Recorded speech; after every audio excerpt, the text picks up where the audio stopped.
Lectura espiritual para el jueves de la 32ª semana del tiempo ordinario. De la homilía de un autor del siglo II.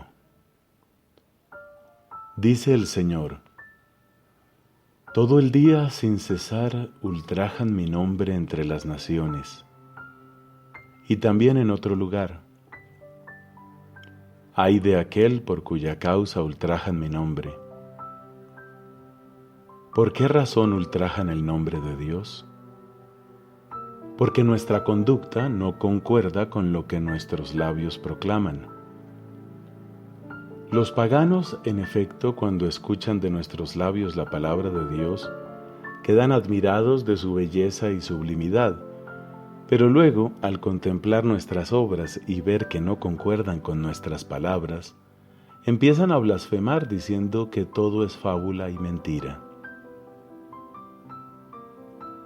Cuando nos oyen decir que Dios afirma: si amáis solo a los que os aman, no es grande vuestro mérito, pero grande es vuestra virtud si amáis a vuestros enemigos y a quienes os odian, se llenan de admiración ante la sublimidad de estas palabras. Pero luego, al contemplar cómo no amamos a los que nos odian y que ni siquiera sabemos amar a los que nos aman, se ríen de nosotros, y con ello el nombre de Dios es blasfemado.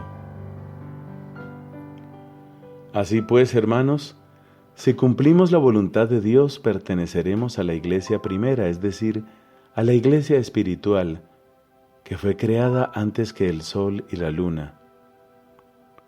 Pero si no cumplimos la voluntad del Señor, seremos de aquellos de quienes afirma la Escritura: vosotros convertís mi casa en una cueva de bandidos.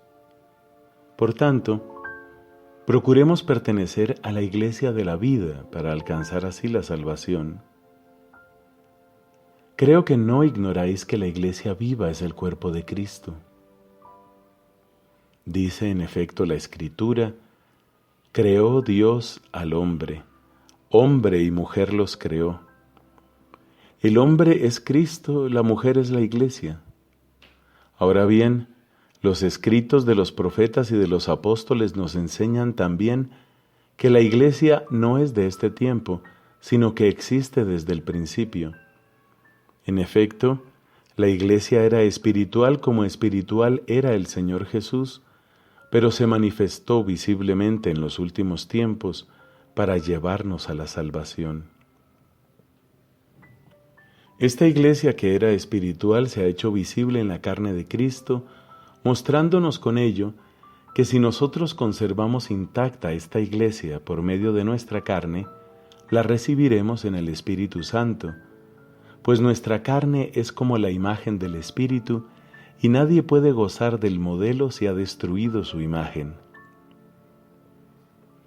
Todo esto quiere decir, hermanos, lo siguiente: conservad con respeto vuestra carne, para que así tengáis parte en el Espíritu. Y si afirmamos que la carne es la Iglesia y el Espíritu es Cristo, ello significa que quien deshonra la carne deshonra la Iglesia, y este tal no será tampoco partícipe de aquel Espíritu que es el mismo Cristo. Con la ayuda del Espíritu Santo, esta carne puede, por tanto, llegar a gozar de aquella incorruptibilidad y de aquella vida que es tan sublime que nadie puede explicar ni describir, pero que Dios ha preparado para sus elegidos.